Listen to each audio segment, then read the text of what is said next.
सुप्रभात विद्यार्थियों। जैसा कि हमने आपकी पाठ्य पुस्तक कृतिका का पाठ 1 माता का अंचल का अच्छे से अध्ययन किया था, तो आइए बच्चों हम आज पाठ 2 जॉर्ज पंचम की नाक का भी अध्ययन करते हैं। हाँ तो बच्चों, हम इस पाठ के लेखक कमलेश्वर जी के बारे में जानते हैं। कमलेश्वर जी का जन्म सन 1932 में मैनपुरी उत्तर प्रदेश में हुआ। इलाहाबाद विश्वविद्यालय से उन्होंने MA किया। दूरदर्शन के अतिरिक्त महानिदेशक के पद पर कार्य करने वाले कमलेश्वर ने कई पत्र पत्रिकाओं का संपादन भी किया, जिसमें सारिका, दैनिक जागरण और दैनिक भास्कर प्रमुख है। साहित्य अकादमी पुरस्कार से पुरस्कृत कमलेश्वर को भारत सरकार ने पद्म भूषण से भी सम्मानित किया। 27 जनवरी 2007 को दिल का दौरा पड़ने से उनका निधन हो गया। नई कहानी आंदोलन के अगुवा रहे कमलेश्वर की प्रमुख रचनाएं हैं राजा, निर्बंसियाँ, खोई हुई दिशाएं, 16 छतों वाला घर, जिंदा मुर्दे, ये इनकी कहानी संग्रह है।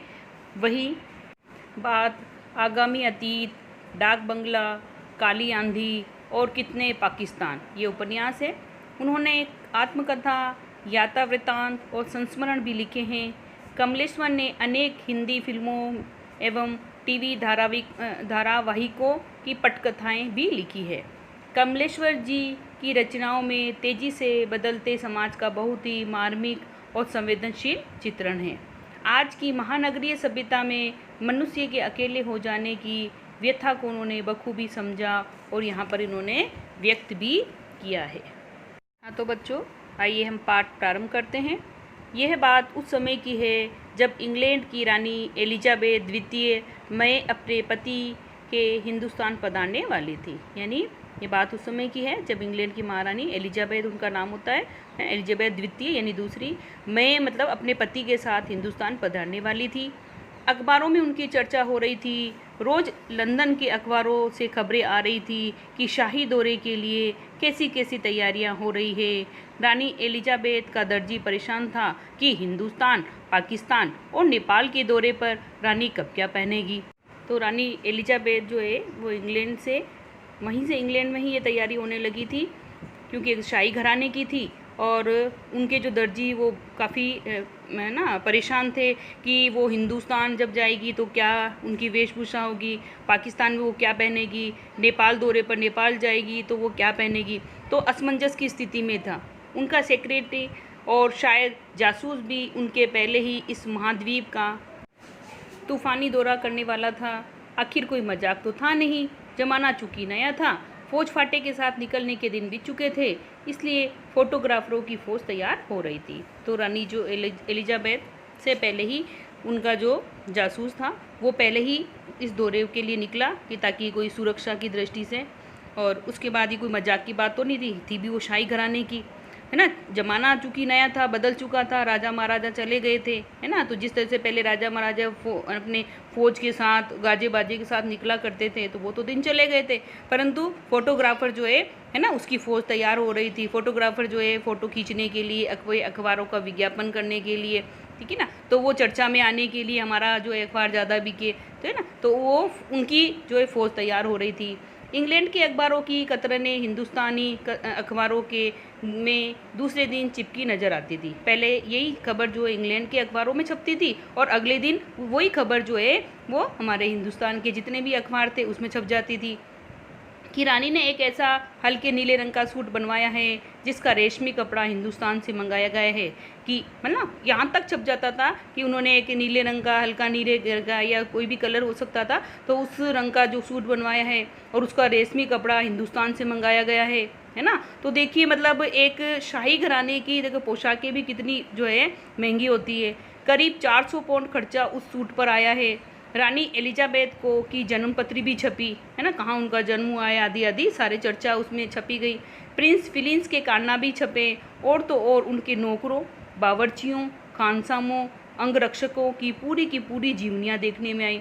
यहाँ तक तो सही बात थी कि चलो एलिजाबेथ के बारे में जो है छपा जा रहा था, वो क्या पहनेगी, क्या वो खाना पसंद करती आदि आदि, परंतु देखो यहाँ तक कि उनके जो नौकर थे, है ना, और उनके बावर्चियों, ठीक है ना, बावर्चियों का मतलब रसोइयाँ जो खाना बनाता है आदि, खानसामों, ठीक है ना, शाही महल का जो भंडारी है, अंगरक्षक जो उनके रक्षक हैं, है ना। तो उनकी भी पूरी पूरी जीवनियाँ वहाँ देखने में आई, यानी उनकी जीवनियाँ भी छप गई।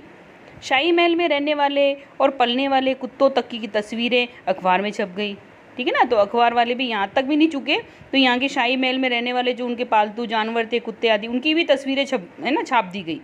बड़ी धूम थी, बड़ा शोर शराबा था, शंख इंग्लैंड में बज रहा था और गूंज हिंदुस्तान में हो रही थी, ठीक है ना। तो शंख का नाद जो है वो तो इंग्लैंड में हो रहा था कि वहाँ तैयारियाँ हो रही थी, अमुक स्थान से जो है उनकी कपड़े मंगाए जा रहे थे, वहाँ के दर्जी तैनात थे, है ना, वहाँ के खानसामे, और ये सभी का मतलब जो है चित्रण किया गया था बखूबी, अखबारों में छापा जा रहा था। परंतु वहाँ तो शंख बज रहा था, यानी वहाँ तो चलो चहल पहल हो रही थी, पर उसकी गूंज हिंदुस्तान में भी सुनाई दे रही थी। इन खबरों से हिंदुस्तान में सनसनी फैल रही थी, राजधानी में तहलका मचा हुआ था। जो रानी 5,000 रुपये का रेशमी सूट पहनकर पालम के हवाई अड्डे पर उतरेगी, उसके लिए कुछ तो होना ही चाहिए। हाँ, तो बच्चों यहाँ पर क्या बताया गया कि इन खबरों से हिंदुस्तान में सनसनी फैल रही थी, यानी सन्नाटा फैला हुआ था हमारे देश में। राजधानी में तो खलबली मच गई थी। जो रानी 5,000 रुपये का, उस समय 5,000 काफ़ी कीमत होती थी, तो रेशमी सूट पहनकर हमारे पालम हवाई अड्डे पर उतरेगी, उसके लिए तो कुछ ऐसा होना ही चाहिए। कुछ क्या, बहुत कुछ होना चाहिए, जिसके बावर्ची पहले महायुद्ध में जान हथेलियों पर लेकर लड़ चुके हैं, उनकी शान शौकत की क्या कहने, ठीक है ना। तो उनके जो बावर्ची, ठीक है, तो बावर्ची और जो है महायुद्ध हुआ था उस समय, तो अपनी जान हथेलियों पर लेकर लड़े थे, तो उसकी शान शौकत के क्या कहने। और वही रानी दिल्ली आ रही है। नई दिल्ली ने अपनी तरफ देखा और बेसाख्ता मुंह से निकल गया, है ना, बेसाख्ता में स्वाभाविक रूप से निकल गया कि वह आए हमारे घर, खुदा की रहमत, कभी हम उनको कभी अपने घर को देखते हैं। और देखते देखते नई दिल्ली की काया पलट होने लगी। ये भारत में भी स्थिति ऐसी हो चुकी थी कि इंग्लैंड की महारानी और भारत में आए, है ना, और इंग्लैंड से ही इतनी इतनी तैयारियों की खबर हमारे देश में आ रही थी, ठीक ना। उनकी शान शौकत के तो कहने क्या, और वही, है ना, वही रानी दिल्ली आ रही है। नई दिल्ली ने अपनी तरफ देखा और बेसाख्ता, यानी स्वाभाविक रूप से, क्योंकि हमारी स्थिति जब महारानी एलिजाबेथ का जब आगमन हो और दिल्ली की सड़कें और ये ऐसी टूटी फूटी हो, ठीक है ना, तो शर्मिंदगी होगी। तो इसके लिए मुंह से निकल गया, वह आए हमारे घर, खुदा की रहमत, क्योंकि हमारे यहाँ तो अतिथि देवो भव की स्थिति है कि ये भगवान का रूप माना जाता है। कभी हम उनको कभी अपने घर को देखते हैं कि, ठीक है ना। तो कहाँ इतने शान शौकत से, ठीक है ना, शाही घराने से आने वाली, और जब हमारी दिल्ली की ऐसी हालत देखेगी तो क्या उनके मन में विचार आएगा भारत की स्थिति के बारे में। और देखते देखते नई दिल्ली की काया पलट होने लगी। काया पलट कैसे हुई कि हमारी जो है रंग रोगन किया गया सरकारी इमारतों पर, सड़कें दुरुस्त की गई, है ना, सड़कों को बिल्कुल जो है टूटी फूटी जो थी उसको बिल्कुल साफ़ सुथरा बनाया गया। और करिश्मा तो ये था, किसी ने किसी से नहीं कहा, किसी ने किसी को नहीं देखा, पर सड़कें जवान हो गई, बुढ़ापे की धूल साफ हो गई, इमारतों ने नाजनीनों की तरह श्रृंगार किया, है ना। तो देखो करिश्मा चमत्कार तो ये हुआ कि यहाँ किसी ने से कोई चर्चा नहीं गई, किसी ने किसी को कुछ नहीं कहा, परंतु जो है मतलब तैयारी शुरू हो गई, सड़कें जवान हो गई। जवान का मतलब टूटी फूटी जो सड़कें थी उसको दुरुस्त कर दिया गया। बुढ़ापे की धूल साफ़ हो गई, क्योंकि वो उनके कहीं खड्डे थे कहीं, है ना, तो उनको बिल्कुल जो है अच्छा सा बना दिया गया। इमारतों ने नाजनी को मतलब कुमार, है ना, कोमलांगी का मतलब होता है नववधू की तरह श्रृंगार किया। जैसे वधू होती है, बहू होती है, किस तरह से वो श्रृंगार करती है, इसी तरह से इमारतों को भी, है ना, लिपा पोता गया, अर्थात उसके ऊपर, है ना, रंगाई की गई। लेकिन एक बड़ी मुश्किल पेश थी, वह थी जॉर्ज पंचम की नाक। नई दिल्ली में सब कुछ था, सब कुछ होता जा रहा था, सब कुछ हो जाने की उम्मीद थी, पर जॉर्ज पंचम की नाक बड़ी मुसीबत थी। नई दिल्ली में सब था, सिर्फ नाक नहीं थी, ठीक है ना। अब जी यहाँ जो है जॉर्ज पंचम की जो मूर्ति थी वो हमारे भारत में थी, ठीक है ना। और जैसे मान लो हमारे देश का प्रधानमंत्री अगर विदेश जाता है और वहाँ पर हमारे जो स्वतंत्रता सेनानी हैं, या जो हमारे, है ना, जो भूतकाल के जो प्रधानमंत्री, अगर उनकी वहाँ मूर्ति हो और तत्कालीन प्रधानमंत्री उसकी मूर्ति पर माल्यार्पण करे और उस मूर्ति पर नाक ही टूटी हुई हो या वो टूटी फूटी हालत में हो, है ना, तो एक तरह से धक्का लगता है, ठीक है ना। उसको ये लगता है कि देखो हमारे नेता की, हमारे देश के स्वतंत्रता सेनानी की ऐसी स्थिति कर रखी इन्होंने, ठीक है ना। तो अब यहाँ पर भी एलिजाबेथ आने वाली थी और जॉर्ज पंचम की मूर्ति हमारे देश में थी, ठीक है ना। तो दिल्ली में सब कुछ परिवर्तन हो गया, सड़कें भी जवान हो गई, इमारतों को भी रंगीन बना दिया गया, अर्थात लिपाई पुताई कर दी गई, ठीक है। और भी और जो है सुधार होने की आवश्यकता थी, ठीक है ना, और कर भी रहे थे। मतलब नई दिल्ली को बिल्कुल अच्छा सा बना दिया गया था। जॉर्ज पंचम की नाक बड़ी मुसीबत थी। अब सबसे बड़ी मुसीबत उनके सामने थी कि नई दिल्ली में सप्ताह सिर्फ नाक नहीं थी। कौन सी नाक नहीं थी? सिर्फ उनकी नाक नहीं थी। जॉर्ज पंचम की जो मूर्ति थी उसकी नाक टूटी हुई थी, ठीक है ना, उसकी मूर्ति पर नाक ही नहीं थी। इस नाक की भी एक लंबी दास्तां है, ये एक बहुत बड़ी कहानी है। इस नाक के लिए बड़े तहलके मचे थे, है ना। तो तहलके का मतलब यहाँ पर है काफ़ी खलबली मची थी। किसी वक्त आंदोलन हुए थे, राजनीतिक पार्टियों ने प्रस्ताव पास किए थे, चंदा जमा किया था, कुछ नेताओं ने भाषण भी दिए थे, गर्मा गर्म बहसें भी हुई थी जो कि हमारे देश में होती रहती है, अखबारों के पन्ने रंगे गए थे। बहस इस बात पर थी कि जॉर्ज पंचम की नाक रहने दी जाए या हटा दी जाए, थी ना। आपस में बहस, विपक्ष पार्टी और जो पार्टी, दोनों पार्टियों में ये बहस हो रही थी कि जॉर्ज पंचम की नाक जो टूटी फूटी हालत में अब उसको हटा दी जाए या रहने दी जाए। और जैसा कि हर राजनीतिक आंदोलन में होता है, कुछ पक्ष में बोलते हैं तो कुछ विपक्ष में, और ज़्यादातर लोग खामोश थे। खामोश रहने वालों की ताकत दोनों तरफ थी, है ना। पक्ष और विपक्ष में कुछ आदमी तो बोल रहे थे, है ना, अपने तर्क दे रहे थे, और कुछ जो है बिल्कुल खामोश थे। तो इसको एक बार और समझाते हैं बच्चों। एक बहुत बड़ी मुश्किल सामने आई। इंडिया गेट के सामने वाली जॉर्ज पंचम की नाक अचानक ही गायब हो गई, जबकि वहाँ पर हथियारबंद जवानों की गश्त के होते हुए भी इंडिया गेट के सामने लगी जॉर्ज पंचम की नाक एकदम एकाएक गायब हो गई। अब सवाल यह था कि रानी के आगमन पर जॉर्ज की नाक न दिखी तो देश की नाक कटने जैसा हो जाएगा, ठीक है ना, क्योंकि वहाँ की जो है ना, शाही घराने की जो महारानी है वो आए और माल्यार्पण करे और नाक ही ना हो, ठीक है ना। तो नाक हमारी इज्जत का भी प्रतीक है। इसके लिए मीटिंग बुलाई गई। मीटिंग में हुए निर्णय के अनुसार एक मूर्तिकार को दिल्ली में उपस्थित होने का भी आदेश दिया गया, जो कि हम इसमें आगे पढ़ेंगे, ठीक है ना। तो दोनों पार्टियों में आपस में बहस हुई, गर्मा गर्म बहसें हुई, सबने अपने अपने तर्क दिए, है ना। और दोनों पार्टियों में कुछ खामोश थे और कुछ बोलने वाले भी थे।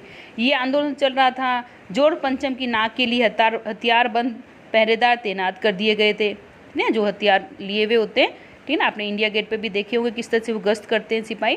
तो ऐसे ही उस मूर्ति पर गश्त लगा दी गई, ठीक है ना, और पैरा लगा दिया कि भाई इसको, और जो है क्योंकि अंग्रेज़ों ने हमारे देश के ऊपर जो है जो शासन किया था तो कुछ इसके खिलाफ भी थे, ठीक है ना। तो उस मूर्ति को हानि भी पहुंचा सकते थे। क्या मजाल कि कोई उसकी नाक तक पहुंच जाए। हिंदुस्तान में जगह जगह ऐसी नाकें खड़ी थी और जिन तक लोगों के हाथ पहुंच गए उन्हें शानो शौकत के साथ उतारकर अजायब घरों में पहुंचा दिया गया। कहीं कहीं तो शाही लाटों की नाक के लिए गुरिल्ला युद्ध होता रहा, ठीक है ना। तो यहाँ पर कहने का तात्पर्य है कि बहुत जगह ये आंदोलन चल रहा था। जॉर्ज पंचम की नाक के लिए हथियारबंद वहाँ पर तैनात किया गया, और क्या मजाल की कोई नाक की तक पहुँच जाए, यानी मूर्ति को भी हाथ लगा सके। हिंदुस्तान में तो जगह जगह ऐसी नाकें खड़ी थी, यानी ऐसे सम्मानपूर्वक मान सम्मान वाले व्यक्ति थे जिन तक लोगों के हाथ पहुंच गए थे उन्हें शानो शौकत के साथ उतारकर अजायब घर में पहुंचा दिया गया था। कहीं कहीं तो शाही लाटों की नाकों के लिए गुरिल्ला युद्ध भी, शाही जो लाट थी, लाट का मतलब मूर्ति थी, शाही जो है घराने की जो मूर्तियाँ थी, है ना, उनके लिए आपस में युद्ध भी होता रहा, ठीक है ना। तो सभी जो है अपने अपने पक्ष विपक्ष वाले जो है वो अपने जो है उसके लिए कहते हैं कि नहीं, हमारी जो मूर्ति है उसको सही सलामत रखी जाए, इसके ऊपर ज़्यादा तैनाती की जाए, आदि आदि। उसी ज़माने में एक हादसा हुआ। इंडिया गेट के सामने वाली जॉर्ज पंचम की लाट की नाक एकाएक गायब हो गई, है ना। जब आपस में ही ये द्वंद्व चल रहा था अंदर हमारे देश के अंदर, उस समय अचानक क्या हुआ कि यानी उठापटक में हो सकता है, मूर्ति की उठापटक में अचानक ही जो नाक गायब हो गई। हथियारबंद पहरेदार अपनी जगह तैनात रहे, गश्त लगती रही और लाट की नाक चली गई, यानी सब कुछ था। पहरेदार भी थे, हथियारबंद पहरेदार भी तैनात किए गए थे और वो गश्त भी लगा रहे थे, ठीक है। गश्त लगाना यानी उस मूर्ति के चारों तरफ से घूमना, सुरक्षित ना, सुरक्षा प्रदान करना। परंतु फिर भी अचानक जो है नाक चली गई। रानी आए और नाक न हो, है ना, एकाएक परेशानी बढ़ी। रानी आए और ये ना, अगर नाक ही न हो तो यानी हमारी तो इज्जत का जो है बिल्कुल, है ना, जो है चली जाएगी, क्योंकि एक तरह से बेइज्जती होगी उनकी भी कि देखो उनके जो है ना, उनके देश के जो नेता हैं और उन्हीं की जो है मूर्ति पर जो है ना, मूर्ति पर माल्यार्पण करे और नाक न हो, तो ये बेइज्जती का सवाल था। बड़ी सरगर्मी शुरू हुई। देश के खेर ख्वाह, है ना, खेर ख्वाहों का मतलब होता है भलाई चाहने वालों की एक मीटिंग बुलाई गई। मसला पेश किया गया, ठीक है ना। मसला क्या था कि भाई मूर्ति पर नाक नहीं है, अब किया जाए। वहाँ सभी सहमत थे कि अगर ये नाक नहीं है तो हमारी भी नाक नहीं रह जाएगी। हाँ तो बच्चों, इससे हम क्या समझे कि अब सवाल ये हमारे है ना देश के आन और शान पर था कि अगर रानी के आगमन पर जॉर्ज पंचम की नाक न दिखी तो देश की नाक कटने जैसी हो जाएगी, यानी हमारी भी इज्जत धूमिल में हो जाएगी। तो आइए बच्चों, हम शब्दार्थों पर नज़र डालते हैं। शाही दौरा, शान शौकत से भरा आगमन। महाद्वीप, पृथ्वी का वह भाग जिसमें अनेक देश हो। तूफानी, तेज, फौज फाटा, सेना और अन्य शाही कर्मचारी। कतरन, अखबार में काटा हुआ अंश। कारनामा, काम या कार्य। बावर्ची, रसोइया। खानसामा, शाही महल का भंडारी। सनसनी फैलनी, सन्नाटा फैलना। तहलका मचना, खलबली मचना। शान शौकत, धन वैभव का दिखावा। बेसाख्ता, स्वाभाविक रूप से। काया पलट, पूरी तरह बदलाव। करिश्मा, जादू। नाजनीन, कोमल स्त्री। श्रृंगार, सजावट। दास्तान, कहानी। पन्ने रंगना, बहुत कुछ लिखना। तैनात, नियुक्त करना। अजायब घर, वह भवन जहाँ पुरानी मृत चीज़ें उनका संग्रह किया जाता है। गुरिल्ला युद्ध, छिप कर किया गया युद्ध। गश्त, पहरेदार का घूमना। सरगर्मी, हलचल। खेरख्वाह, शुभ कामना करने वाले। मसला, समस्या।